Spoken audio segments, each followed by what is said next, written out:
बिस्मिल्लाहिर्रहमानिर्रहीम। अस्सलाम वालेकुम डियर सेकंड ईयर क्लास के स्टूडेंट आज के इस लेक्चर्स में हम लोग सॉल्व करेंगे model paper for mathematics FBIC यानी जो फेडरल बोर्ड है उसका। ये जो मॉडल पेपर है स्टूडेंट, ये फेडरल बोर्ड की वेबसाइट पे गिवन है। 2024 का ये मॉडल पेपर है, तो आज हम इसको सॉल्व करेंगे। स्टूडेंट जो लास्ट लेक्चर्स था उसमें मैंने जो मॉडल पेपर है उसका सेक्शन बी का जो क्वेश्चन नंबर 2 है उसका पार्ट 8 तक करवा दिया था। तो आज हम जो नेक्स्ट पार्ट है उनको अटेम्प्ट करेंगे। आपसे गुजारिश की जाती है कि मेरे चैनल को सब्सक्राइब करें, बेल आइकन को क्लिक करें, वीडियो को लाइक करें, शेयर करें, कमेंट्स करें। Thank you very much. तो आइए देखते हैं कि क्वेश्चन नंबर 2 का पार्ट 9 क्या है और फिर उसको सॉल्व करते हैं। पार्ट 9 है आपके सामने। If line 3y is equal to -4x - 5 and 3y is equal to -4x - 13 are the diameter of a circle and a point -5 and 0 lie on the circle, then find the equation of circle। यहाँ पे student आपसे question में कह रहा है कि एक दो डायमीटर्स गिवन है एक सर्कल के। जो फर्स्ट डायमीटर है वो आपके पास है 3y = 4x - 5 है, और जो सेकंड डायमीटर है उसी एक सर्कल का वो है आपके पास 3y = -4x - 13 है, और इस सर्कल का एक पॉइंट गिवन है जिसके कोऑर्डिनेट्स है -5 और 0 है। अब आपने क्या फाइंड करना है कि इस सर्कल की इक्वेशन फाइंड करनी है। तो सबसे पहले हम यहाँ पे ये देखेंगे स्टूडेंट कि सर्कल की इक्वेशन फाइंड करने का फार्मूला क्या होता है, तो फिर हम इस क्वेश्चन को इजीली अटेम्प्ट कर सकते हैं। लेट्स सपोज मैं आपके सामने एक सर्कल बनाता हूं और हमें पता है कि कोई भी सर्कल हो उसका हमेशा एक सेंटर होता है। तो लेट्स सपोज इस सर्कल के सेंटर को हम O से रिप्रेजेंट करते हैं और O के कोऑर्डिनेट्स को हम H और K कह देते हैं। और लेट्स सपोज इस सर्कल के ऊपर मैं कोई पॉइंट P ले लूं और इस पॉइंट P के कोऑर्डिनेट्स को मैं लेट्स सपोज क्या नाम दे दूं, X और Y का नाम दे दूं। तो फिर ये जो आपके पास सेंटर से लेकर बाउंड्री तक ये डिस्टेंस होता है, that distance is called radius of the circle, और इसको हम किससे रिप्रेजेंट करते हैं, स्मॉल r के साथ रिप्रेजेंट करते हैं। तो इस तरह के सर्कल की जो इक्वेशन होती है वो आपके पास होती है x - h whole square plus y - k whole square is equal to क्या होती है, r स्क्वायर होती है। तो this is the basic formula to find the equation of a circle. यहाँ पर h और k जो है that are the coordinates of the centre of a circle. तो इसलिए हमें पता ये चल गया है कि किसी भी सर्कल की इक्वेशन फाइंड करनी हो तो हमारे लिए जरूरी है कि पहले हम उसके सेंटर्स के कोऑर्डिनेट फाइंड करें।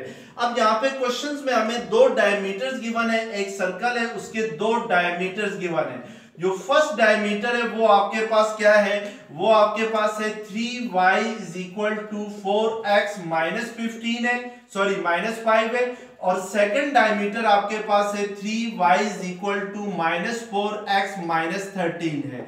अब आपने इन दोनों डायमीटर की मदद से पहले जो सेंटर है उसके कोऑर्डिनेट्स फाइंड करने हैं।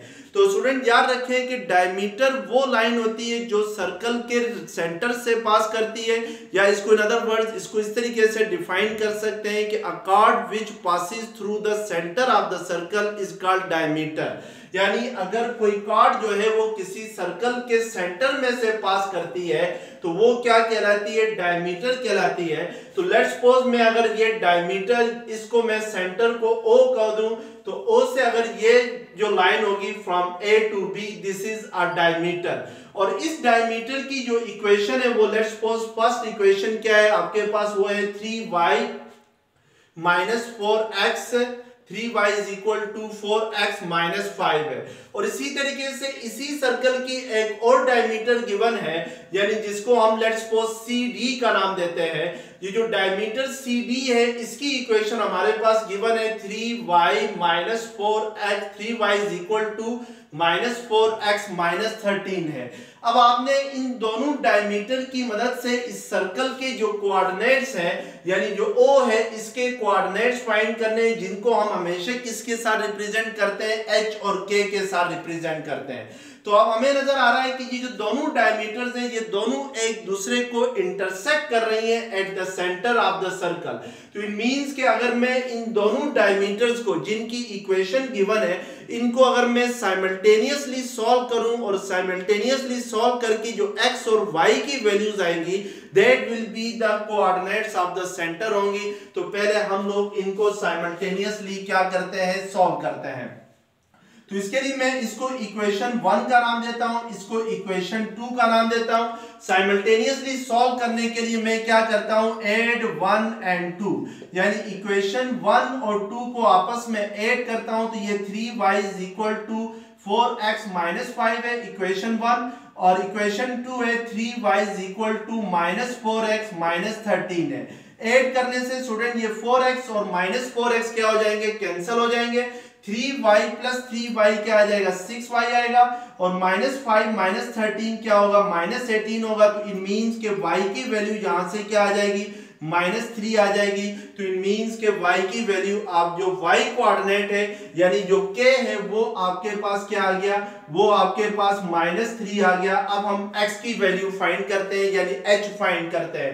तो h फाइंड करने के लिए इन दोनों इक्वेशंस में किसी एक में भी हम क्या करेंगे, जो y की वैल्यू है उसको पुट करेंगे।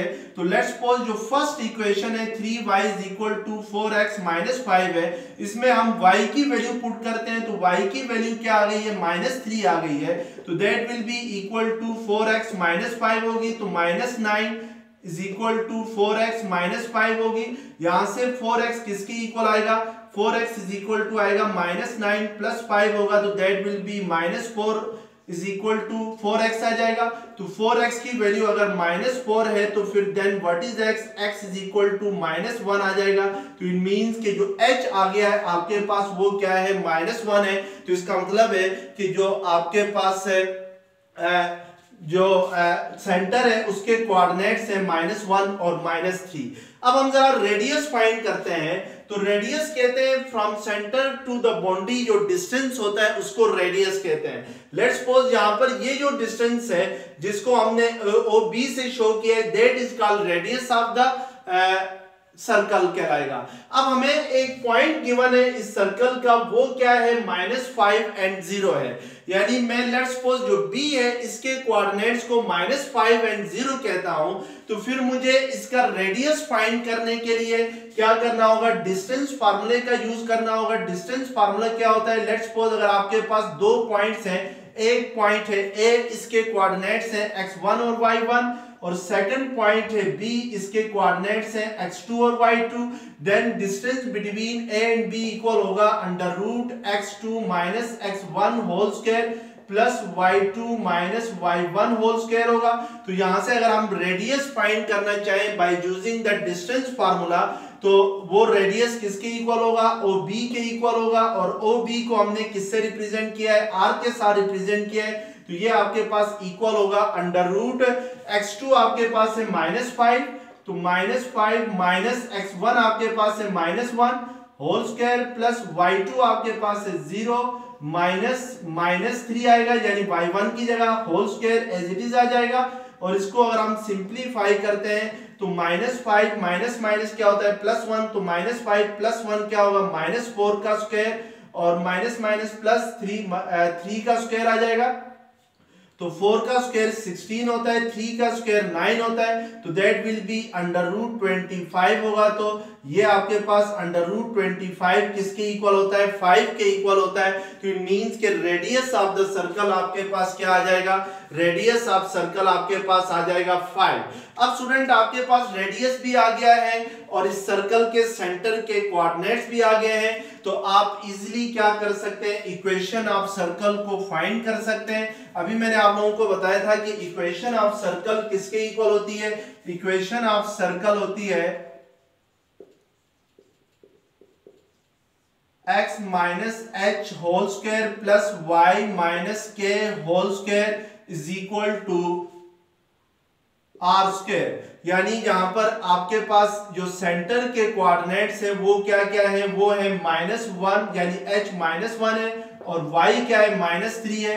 तो इन वैल्यूज को हम यहाँ पे पुट करेंगे तो h हमारे पास -1 है होल स्क्वायर प्लस वाई को एज इट इज लिखेंगे, के की जगह आपके पास क्या आ जाएगा -3 आ जाएगा, whole square is equal to r आपके पास क्या आ गया 5, तो यहाँ पे 5 का स्क्वायर आएगा, तो x -1 whole minus minus plus होता है, तो x plus 1 whole square plus y plus 3 whole square is equal to 5 का स्क्वायर क्या होता है 25 होता है। तो अब हम इसको सिंप्लीफाई करेंगे तो हमारे पास जो इक्वेशन ऑफ सर्कल है वो क्या होगी आ जाएगी। तो इसको सिंप्लीफाई कर लें तो x प्लस 1 होल स्क्वायर को अगर एक्सपेंड करते हैं तो ये x square plus 2x plus 1 होगा, y प्लस 3 होल स्क्वायर को एक्सपेंड करते हैं तो ये y plus 2 3 6y plus 3 3 9 is equal to क्या आएगा 25।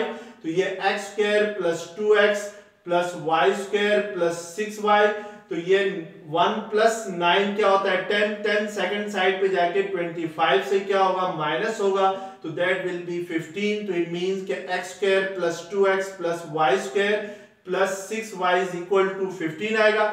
अगर 15 को सेकंड साइड पे शिफ्ट करें तो लेफ्ट हैंड साइड पे जाके -15 होगा, तो that will be equal to 0, तो which is the required equation of circle, जो कि आपके पास इक्वेशन।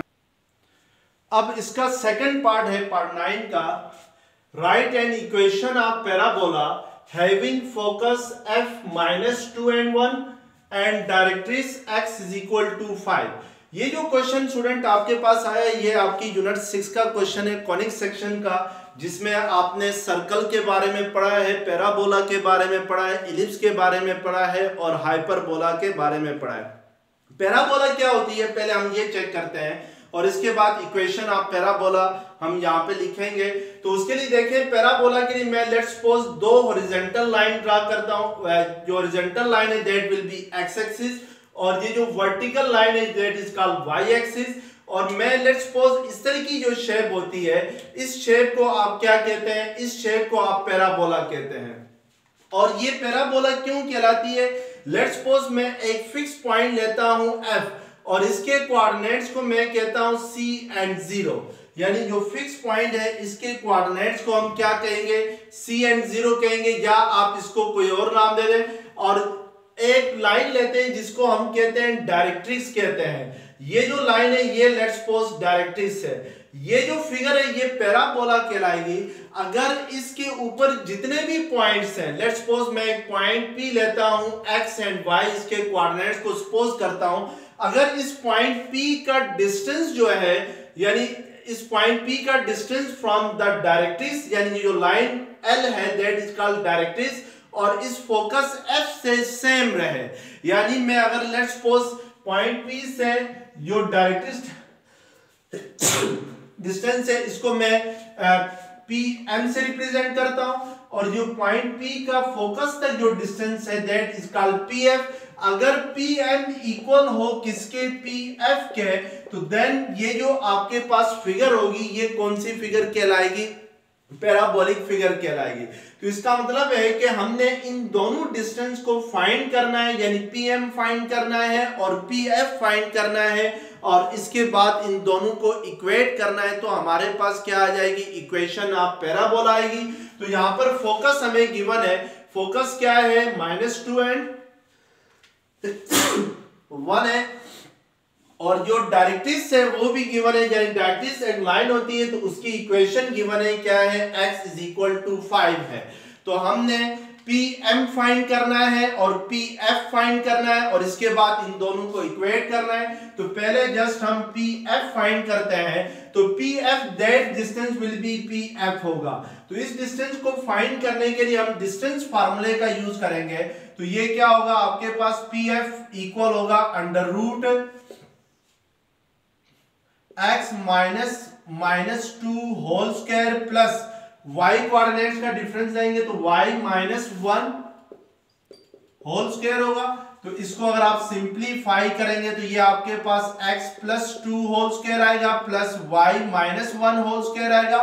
दोनों साइड से स्क्वायर लेने से स्क्वायर रूट खत्म हो जाएगा, तो ये x स्क्वायर प्लस इस x प्लस 2 होल स्क्वायर को एक्सपेंड करेंगे तो 2 2 4x प्लस 2, और y -1 होल स्क्वायर को अगर एक्सपेंड करते हैं a - b होल स्क्वायर के फार्मूले से तो ये Y square minus 2y plus 1 होगा, तो that will be equal to, यानी जो पी एफ स्क्वायर होगा वो आपके पास होगा x square plus 4x plus y square minus 2y, और ये 2 प्लस 1 क्या होगा 3 होगा, तो that will be P F square आ जाएगा। अब हम जरा पी एम फाइंड करते हैं, यानी distance between the point P and the line and the directrix, जो कि इस डायरेक्ट्रिक्स को अगर मैं लेट्स सपोज एल कह दूं, तो लाइन एल और पॉइंट पी के दरमियान जो डिस्टेंस है वो फाइंड करते हैं। तो हमें पता है कि लेट्स सपोज अगर मैं कहता हूं कि ये जो लाइन एल है इसकी इक्वेशन अगर यानी हमने जो चौथा चैप्टर है जो 4 यूनिट है वहां पर ये पढ़ा था कि किसी पॉइंट और लाइन के दरमियान कैसे डिस्टेंस फाइंड किया जाता है। मैं अगर लेट्स सपोज इस पॉइंट पी के कोऑर्डिनेट्स को मैं अगर x1 और y1 कह दूं और इस लाइन L की इक्वेशन को ax plus by plus c कह दूं, तो देन डिस्टेंस बिटवीन जो line L and point P वो किसके इक्वल होगा, मैग्नीट्यूड ऑफ ax1, यानी पॉइंट P का x कोऑर्डिनेट क्या होगा x1 है, तो इस x की जगह हम x1 पुट करेंगे plus by1 plus c divided by under root a square plus b square होगा। a is the coefficient of x है, b is the coefficient of y है, तो this is the formula to find the distance between a point and a line L। तो इस point और line L को use करते हुए अगर हम डिस्टेंस फाइंड करें तो यहां पर हमें जो लाइन L है उसकी इक्वेशन गिवन है, यानी x इज इक्वल टू 5 है, या इसको मैं x minus 5 is equal to 0 भी लिख सकता हूं। और जो पॉइंट P है इसके कोऑर्डिनेट्स क्या है, आपके पास x एंड y है, और लाइन जो L है वो आपके पास क्या है x माइनस 5 इक्वल टू 0 है। तो इट मींस कि PM किसके इक्वल होगा, मैग्नीट्यूड ऑफ x की जगह हम क्या पुट करेंगे, जो पॉइंट P का x कोऑर्डिनेट है वो तो ऑलरेडी x है, और y कोऑर्डिनेट इसमें जो y है वो 0 है, तो इट मींस कि उसको हम प्लस 0y लिखेंगे, और प्लस c है तो c आपके पास यहाँ पे क्या है माइनस 5 है, divided by under root a square plus b square होता है, तो a आपके पास यहाँ पर x का कोफिशिएंट a होता है, यानी ये लाइन की जो जनरल फॉर्म होती है वो होती है ax plus by plus c is equal to 0। तो x का कोफिशिएंट आपके पास गिवन इक्वेशन में 1 है, यानी a 1 है, तो 1 स्क्वायर प्लस b का y का कोफिशिएंट, यानी यहाँ पर जो y है वो नहीं है, y मिसिंग है, इट मींस कि y 0 है, तो b क्या होगा 0 होगा, तो that will be equal to आपके पास क्या आएगा, magnitude of x minus 5 divided by 1 का स्क्वायर 1 होता है, 1 प्लस 0 1 होता है, तो नीचे 1 ही आएगा, तो that will be equal to x minus 5 होगा। अब हमें क्या करना है कि इक्वेशन ऑफ पैराबोला फाइंड करना है। तो इक्वेशन ऑफ पैराबोला क्या होती है कि पैराबोलिक फिगर कब बनती है, जब ये जो PF है और ये जो PM है, यानी perpendicular distance of point P from line L, यानी ये हमेशा याद रखें परपेंडिकुलर डिस्टेंस होता है, ये PM अगर आपस में क्या हो जाए इक्वल हो जाए तो तब हमारे पास पैराबोला होती है। तो इट मींस के pf स्क्वायर अगर किसके इक्वल हो, pm स्क्वायर के इक्वल हो, तो हमारे पास फिर ये फिगर कौन सी बनेगी, पैराबोला बनेगी। तो pf हमारे पास pf स्क्वायर क्या आ गया, हमारे पास x square plus 4x plus y square minus 2y plus 3 आ गया है ये, और pm क्या आ गया है, x माइनस 5 आ गया, तो यहाँ पे हमें pm स्क्वायर लेना है, तो ये x माइनस 5 होल स्क्वायर आएगा। अब हम इसको सिंप्लीफाई करेंगे तो हमारे पास इक्वेशन ऑफ पैराबोला आ जाएगी, यानी x माइनस 5 होल स्क्वायर को हम एक्सपेंड करेंगे a minus b whole square के फार्मूले से, तो हमारे पास पैराबोलिक इक्वेशन आएगी। तो उसके लिए देखें ये x स्क्वायर और x स्क्वायर कैंसिल हो जाएगा, और यहां से माइनस 10x इस साइड पे आके इस 4x के साथ प्लस होगा, तो ये 14x होगा, plus y square minus 2y, और 25 इस साइड पे आगे क्या होगा माइनस होगा, तो 25 माइनस 3 क्या होता है minus 22 is equal to 0। That will be the equation of parabola होगी, यानी जो गिवन इक्वेशन होगी पैराबोला की जिसमें फोकस क्या हो -2 एंड 1 हो, directrix x is equal to 5 हो, तो उसकी इक्वेशन। अब आपके पास क्वेश्चन नंबर 2 का पार्ट 10 है, Find equation of tangent and normal to the ellipse 16x square plus 25y square is equal to 1, 8, 4 and 12 by 5। यानी आपने इक्वेशन ऑफ टेंजेंट और इक्वेशन ऑफ नॉर्मल फाइंड करना है इस इलिप्स के ऊपर जो होगी। स्टूडेंट इलिप्टिकल शेप आपको पता है कि लेट्स सपोज इस तरह की शेप जो होती है दैट इज कॉल्ड इलिप्स, और आपके पास जो टेंजेंट लाइन होती है वो लाइन होती है जो किसी भी कर्व को एक ही पॉइंट पर इंटरसेक्ट करे। यानी मैं लेट्स सपोज अगर पॉइंट P लेता हूं तो पॉइंट P के ऊपर टेंजेंट लाइन वो लाइन होगी जो पॉइंट P को सिर्फ इंटरसेक्ट करे, इसके अलावा किसी और पॉइंट को इंटरसेक्ट ना करे। और tangent line, equation of tangent line आपके पास इक्वल होती है y माइनस, लेट्स सपोज अगर पॉइंट P के कोऑर्डिनेट्स x एंड y हैं तो इसकी इक्वेशन ऑफ टेंजेंट लाइन होती है y minus y1 is equal to m into x minus x1 होती है। यानी यहाँ पर आपके पास जो m है that is called slope of the tangent line. यानी स्लोप किसके इक्वल होती है? स्लोप इक्वल होती है dy बाई dx के इक्वल होती है।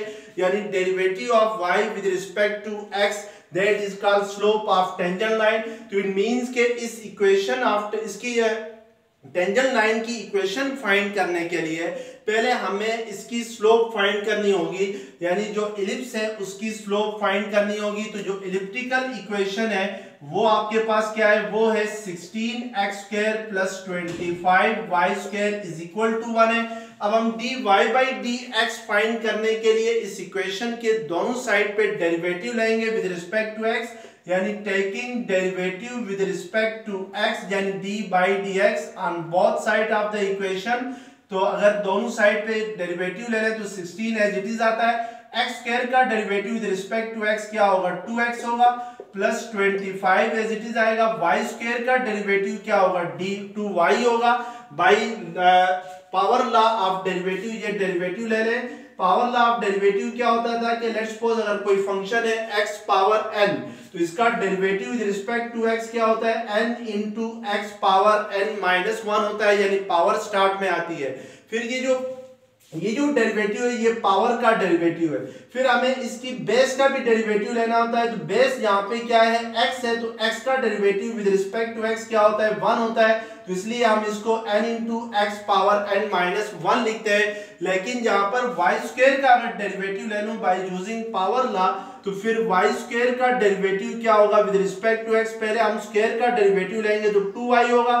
फिर बेस का डेरिवेटिव लेंगे तो बेस आपके पास क्या है? y है जो कि डिफरेंट है x है, तो फिर इसका डेरिवेटिव क्या होगा? dy बाई dx होगा।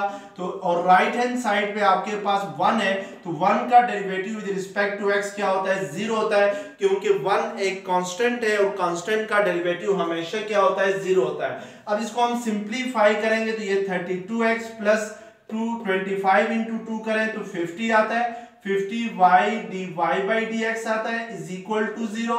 यहां से 50y dy by dx is equal to क्या आ जाएगा?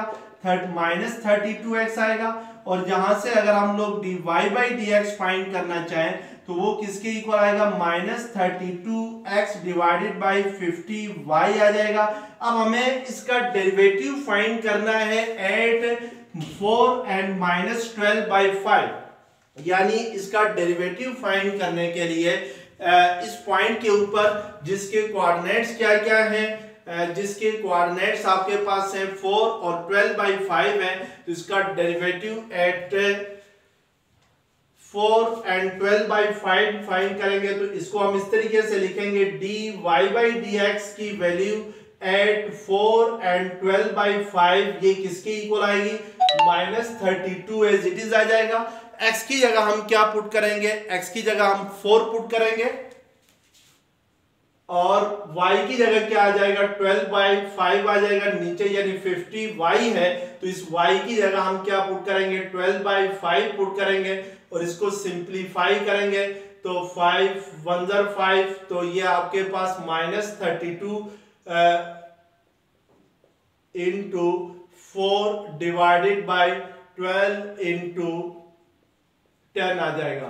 तो 4 3 ज़र 12 आ जाता है और यहां से 2 5 ज़र 10, 2 16 ज़र 32 आता है, मजीद कोई कटिंग नहीं होती, तो इट मींस कि ये -16 बाई क्या हो जाएगा 15 होगा।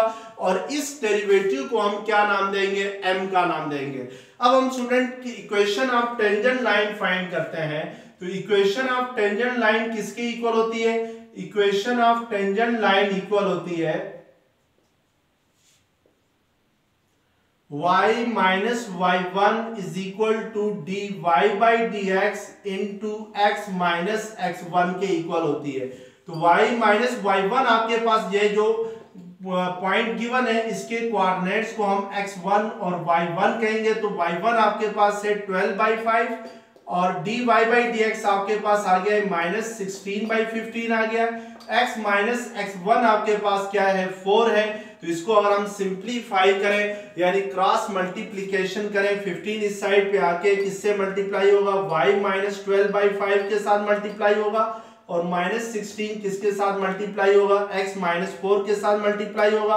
तो ये 15y माइनस 5 3 ज़र 15 3 12 ज़र 36 आ जाएगा, -16x माइनस माइनस प्लस 16 4 ज़र क्या होगा 4 6 ज़र 24 2 कैरी गया 4 1 ज़र 4 प्लस 2 64 होगा। तो इसको अगर हम मजीद सिंप्लीफाई करते हैं तो 15y प्लस 16x 64 इस साइड पे आके 36 के साथ माइनस होगा। तो दोनों के साथ अगर माइनस का साइन आता है तो वो किसके इक्वल होगा, -100 के इक्वल होगा। तो that will be the equation of tangent line होगी। तो इस तरीके से हम क्या करेंगे, equation of tangent line find करेंगे। अब स्टूडेंट हमने इक्वेशन ऑफ नॉर्मल फाइंड करना है। तो याद रखिए कि नॉर्मल वो लाइन होती है जो टेंजेंट के ऊपर क्या होती है, परपेंडिकुलर होती है। जैसे लेट्स सपोज अगर आपके पास ये एक इलिप्स है, इसके ऊपर ये टेंजेंट लाइन है, इस टेंजेंट लाइन के ऊपर जो नॉर्मल लाइन होगी यानी जो परपेंडिकुलर होगी टू द टेंजेंट लाइन, वो लाइन जो टेंजेंट लाइन के ऊपर परपेंडिकुलर होगी that will be the normal line होगी। तो इसका मतलब है टेंजेंट लाइन और नॉर्मल लाइन आपस में क्या होते हैं, परपेंडिकुलर होते हैं। और दो लाइन जब परपेंडिकुलर हो तो उनकी स्लोप का प्रोडक्ट हमेशा किसके इक्वल होता है, -1 के इक्वल होता है। यानी ये आपने चैप्टर 4 में पढ़ा था कि इफ टू लाइंस, अगर if L1 is perpendicular on L2 and let's suppose slope of L1 अगर आपके पास क्या है, स्लोप ऑफ L1 जो है वो m1 के इक्वल है और slope of L2 let's suppose m2 के इक्वल है और L1 और L2 आपस में परपेंडिकुलर है, तो फिर इनकी स्लोप का प्रोडक्ट हमेशा किसके इक्वल होगा, यानी m1 इंटू m2 -1 के इक्वल होगा। तो इसका मतलब है कि अगर आपके पास यहाँ पे टेंजेंट लाइन की स्लोप गिवन है और आपने नॉर्मल लाइन की स्लोप फाइंड करनी हो तो slope of tangent line into slope of normal line करूंगा तो इसकी इन दोनों की स्लोप का product, slope of normal line in दोनों की स्लोप का प्रोडक्ट क्या होगा, -1 होगा। स्लोप ऑफ टेंजेंट लाइन आपके पास गिवन है वो क्या है, -16/5 है, तो इसकी जगह -16/15 है, सॉरी पुट करेंगे और into slope of normal line तो वो एज इट इज आ जाएगा, इज इक्वल टू क्या आ जाएगा, -1 आएगा। तो यहां से स्लोप ऑफ नॉर्मल लाइन किसके इक्वल आएगा, slope of normal line equal आएगा -16/15, सेकंड साइड पे जाएगी क्या होगा, +15/16 होगा। अब इक्वेशन ऑफ नॉर्मल फाइंड करेंगे तो इक्वेशन ऑफ नॉर्मल किसके इक्वल होगी, इक्वेशन ऑफ नॉर्मल इक्वल होगी y minus y1 is equal to slope of normal line, यानी जो स्लोप ऑफ नॉर्मल लाइन है इसको लेट्स सपोज मैं अगर m1 के या m2 के साथ रिप्रेजेंट करता हूं तो m2 into x minus x1 होगी। तो y माइनस y1 आपके पास क्या है 12/5 है, यानी जो गिवन पॉइंट है इसके कोऑर्डिनेट्स में y कोऑर्डिनेट 12/5 है और स्लोप ऑफ नॉर्मल लाइन क्या आ गई है 15/16 आ गई है, इंटू x माइनस x1 क्या है 4 है। तो इसको आप क्या कर सकते हैं, सॉल्व करके बिल्कुल सेम इसी तरीके से स्लोप ऑफ नॉर्मल लाइन क्या कर सकते हैं, फाइंड कर सकते हैं। सिंप्लीफाई करके 16 सेकंड साइड पे आके क्या होगा, क्रॉस मल्टीप्लीकेशन होगी y माइनस 12/5 के साथ मल्टी। अब क्वेश्चन नंबर पार्ट 10 का सेकंड पार्ट है, locate the vertices of an ellipse of eccentricity is 0.8, whose foci lie at the point 0 plus minus 8. Also find equation of ellipse. Student elliptical shape कौन सी होती है? जैसे let's suppose मैं आपके सामने एक शेप बनाता हूं, let's suppose this is x axis, this is y axis. तो ये जो शेप है ये आपके पास कौन सी शेप होती है? इलिप्टिकल शेप होती है, यानी इलिप्स होती है। इस इलिप्स के ऊपर ये वाला जो पॉइंट होता है that will be the centre of the ellipse कहलाएगा। और इस इलिप्स में दो फोकस होते हैं। एक फोकस के कोऑर्डिनेट्स को हम लेट्स सपोज इस फोकस के कोऑर्डिनेट को C and 0 minus C and 0 कहते हैं, और इस फोकस के पॉइंट को हम क्या कहते हैं? प्लस C एंड 0 कहलाएगा। और ये जो सेंटर ऑफ इलिप्स होता है ये अगर ओरिजिन के ऊपर हो, यानी एक्स वाई प्लेन के ओरिजिन के ऊपर हो, तो फिर इसके कोऑर्डिनेट्स क्या होंगे? 0 0 होंगे, यानी एक्स कोऑर्डिनेट भी 0 होगा और वाई कोऑर्डिनेट भी 0 होगा। और किसी भी इलिप्स में जो डायरेक्ट्रिक्स होती है वो दो होती हैं। Let's suppose this is the first directrix and this is second directrix है, तो this is called ellipse, elliptical shape. और यहां पर ये जो इलिप्स जो है ये एक्स एक्सिस को यहाँ पे इंटरसेक्ट करती है, that is called vertices of N ellipse. यानी इलिप्स के अंदर दो आपके पास एक्सिस होती है। ये जो बड़ी वाली एक्सिस है this is called major axis, यानी एक्स एक्सिस कौन सा है? Major axis. यहां से मैं अगर इस पॉइंट को एक डैश का नाम दे दूं और इस पॉइंट को ए का नाम दे दूं तो A dash will be the major axis होंगे। और ये जो वाई एक्सिस के ऊपर जो एक्सिस है जिनको अगर मैं लेट्स सपोज इस पॉइंट को बी का नाम दे दूं और इस पॉइंट को बी डैश का नाम दे दूं तो b and b dash will be the minor axis of ellipse होंगे। तो हमें यहाँ पे क्या क्या फाइंड करना है? Vertices of N ellipse find करने हैं। यानी सबसे पहले हमने जो फाइंड करना है वो हम जरा चेक करते हैं। तो हमें वर्टिसेस फाइंड करने हैं, तो वर्टिसेस के कोऑर्डिनेट्स क्या क्या होते हैं? फर्स्ट कोऑर्डिनेट है, फर्स्ट वर्टेक्स है, इट मींस के ए डैश है। ए डैश के कोऑर्डिनेट्स होंगे a and 0 minus a and 0 होंगे, क्योंकि ये एक्स एक्सिस से ओरिजिन से राइट साइड पर है। और जो a है उसके कोऑर्डिनेट्स होंगे a एंड 0। तो हमने जनाब वाला यहाँ पर a और माइनस a फाइंड करना है। हमेशा याद रखें स्टूडेंट की ये जो फोकस है जिसके कोऑर्डिनेट्स आपके पास यहाँ पर क्या है? C है, C एंड 0। तो ये जो C है ये A इंटू E के इक्वल होता है, यानी C की जगह हम क्या लिख सकते हैं? AE लिख सकते हैं। तो इट मींस कि C इक्वल होता है किसके? यानी जो फोकस का x कोऑर्डिनेट है वो क्या होगा? A इंटू E होगा। तो इस फार्मूले की मदद से पहले हम लोग यहाँ पे क्या फाइंड करेंगे? A फाइंड करेंगे, क्योंकि उसने हमें गिवन क्या क्या है? गिवन डेटा में इसेंट्रिसिटी गिवन है, वो किसके इक्वल है? वो 0.8 के इक्वल है। और इसके अलावा फोकस के कोऑर्डिनेट्स गिवन है। फोकस के कोऑर्डिनेट्स क्या क्या है? 0 8 है, a यानी दो फोकस होते हैं, इसको F1 कह दें, इसको F2 कह दें। तो F1 के कोऑर्डिनेट्स को हम 0 एंड 8 कह देंगे और F2 के कोऑर्डिनेट्स को हम 0 एंड माइनस 8 कर देंगे, क्योंकि यहाँ पे 0 प्लस माइनस 8 है। तो इट मींस कि एक पॉजिटिव 8 एक फोकस का होगा कोऑर्डिनेट और दूसरा माइनस 8 होगा। अब चूंकि स्टूडेंट ये फोकस गिवन है वाई एक्सिस के ऊपर, यानी एक्स कोऑर्डिनेट इसमें 0 है, तो इट मींस कि ये जो इलिप्स होगी ये आपके पास इसकी जो मेजर एक्सिस होगी वो क्या होगी? वो अलोंग वाई एक्सिस होगी। यानी मैं अगर इसको लिए इलिप्टिकल शेप बनाऊं तो ये इस तरीके से बनेगी, क्योंकि यहाँ पर जो फोकस है वो आपके पास है, ये फर्स्ट फोकस है 0 एंड माइनस 8, सेकेंड फोकस है ये आपके पास फर्स्ट फोकस हो जाएगा लेट्स सपोज F0 एंड 8 होगा, क्योंकि फोकस का x कोऑर्डिनेट 0 है। तो इट मींस के मेजर एक्सिस जो है वो क्या है आपके पास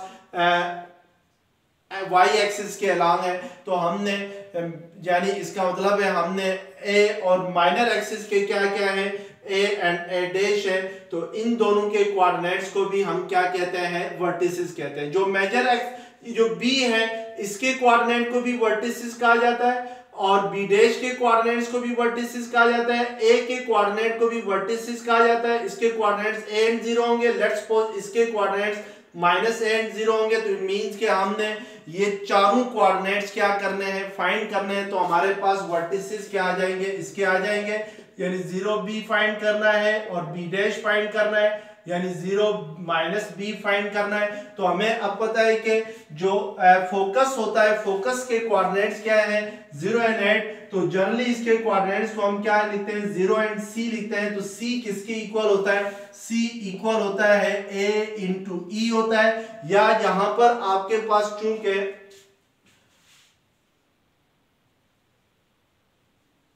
a इंटू ई होता है तो इट मीन्स के c हमारे पास क्या, यहां से a फाइंड कर सकते हैं। तो a किसकी इक्वल होगा, c डिवाइडेड बाय e होगा। c मीन्स के c is the coordinates of focus. तो फोकस का y कोऑर्डिनेट क्या है, 8 है। इसेंट्रिसिटी क्या गिवन है, 0.8 है। तो ये आपके पास क्या आ जाएगा, ये आपके पास 8 इंटू 10 डिवाइडेड बाई 8 आ जाएगा। तो दैट विल बी 10 आएगा। तो इट मीन्स के a क्या आ जाएगा, 10 आ जाएगा। अब हमें पता है कि c स्क्वायर किसके इक्वल होता है, c स्क्वायर इक्वल होता है a square minus b square के इक्वल होता है। तो इट मीन्स के c स्क्वायर को अगर हम a square minus b square के जरिए हम क्या कर सकते हैं, b के कोऑर्डिनेट फाइंड कर सकते हैं। c हमारे पास क्या है, 8 का स्क्वायर होगा, a क्या है 10 का स्क्वायर माइनस b का स्क्वायर होगा। तो यहां से b स्क्वायर क्या आ जाएगा, 10 स्क्वायर माइनस 8 स्क्वायर आएगा। तो 100 माइनस क्या होगा, 64 होगा। 10 माइनस 4 6 और 9 माइनस 3 6। तो b स्क्वायर 36 आएगा। तो b क्या आएगा, प्लस माइनस 6 आएगा। तो इट मीन्स के आपके पास जो वर्टिसेस है वो क्या क्या आ जाएंगे, वो आ जाएंगे आपके पास a के कोऑर्डिनेट्स आगे हैं माइनस a एंड 0 है। तो a आपके पास क्या आ गया, 10 आ गया। तो इट मीन्स कि ये माइनस 10 एंड 0 आ जाएगा। a डैश a के कोऑर्डिनेट्स प्लस 10 एंड 0 आएंगे और b के कोऑर्डिनेट्स 0 एंड b है। तो b आपके पास पॉजिटिव के साथ प्लस 6 है और नेगेटिव के साथ क्या है, माइनस 6 है। तो these are the vertices of the elliptical shape आ जाएंगे। सेकंड उसने हमें क्या कहा है कि फाइंड इक्वेशन ऑफ इलिप्स का है। तो इक्वेशन ऑफ इलिप्स फाइंड करने के लिए हमें पहले इक्वेशन ऑफ इलिप्स कैसे निकालेंगे, इसके लिए क्या फार्मूला होगा ये देखेंगे। इक्वेशन ऑफ इलिप्स होता है x minus H whole square divided by a square plus y minus, sorry ये क्योंकि आपके पास उसके अलॉन्ग है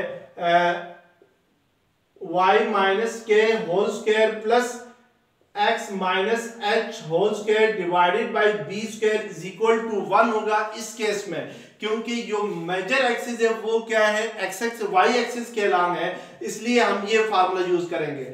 अगर वाई एक्सिस के एक्स एक्सिस के अलॉन्ग होती मेजर एक्सिस तो फिर हम यहाँ पर y minus k whole square की जगह x minus H whole square लिखते हैं और इसकी जगह फिर y minus k whole square लिखते हैं। अब यहाँ पर हमारे पास इट मींस कि अब यहाँ पे हम ये देखेंगे कि h और k क्या चीज है। h और k जो होते हैं student that are the coordinates of the centre of ellipse होंगे। तो यहाँ पर हम सेंटर फाइंड करने के लिए हमेशा याद रखें कि जो सेंटर ऑफ इलिप्स होता है वो फोसाई के सम के इक्वल हाफ के इक्वल होता है। यानी कि जो f डैश है यानी जो f1 f2 है इसका अगर मैं हाफ लेता हूं, इसका हाफ क्या होता है, आपके पास सेंटर ऑफ इलिप्स के कोऑर्डिनेट्स होंगे। तो अगर हम हाफ ले लें यानी centre of f and f dash के कोऑर्डिनेट्स का सेंटर ले लें यानी O के कोऑर्डिनेट्स होंगे ये 0, f1 का x कोऑर्डिनेट 0 है, y कोऑर्डिनेट 0 है, तो इधर सेंटर का x कोऑर्डिनेट क्या होगा 0 होगा और f1 का x कोऑर्डिनेट 8 है, y कोऑर्डिनेट -8 है, तो that will B divided by 2 होगा। तो ये अगेन क्या आएगा 0 0 आएगा। तो सेंटर के कोऑर्डिनेट यानी h भी 0 है, y भी 0 है। तो अब हम इक्वेशन ऑफ इलिप्स फाइंड करेंगे। तो इक्वेशन ऑफ इलिप्स में y स्क्वायर डिवाइडेड बाय यानी k की जगह हम क्या पुट करेंगे 0 पुट करेंगे और h की जगह भी क्या पुट करेंगे 0 पुट करेंगे। तो a हमारे पास क्या आ गया 10 आ गया। तो 10 का square plus y x minus H whole square divided by b square है। तो x square divided by b हमारे पास क्या है 6 है। तो 6 square is equal to 1 that will be the equation of ellipse आ जाएगी। तो इसको हम क्या कहेंगे इक्वेशन ऑफ इलिप्स कहेंगे।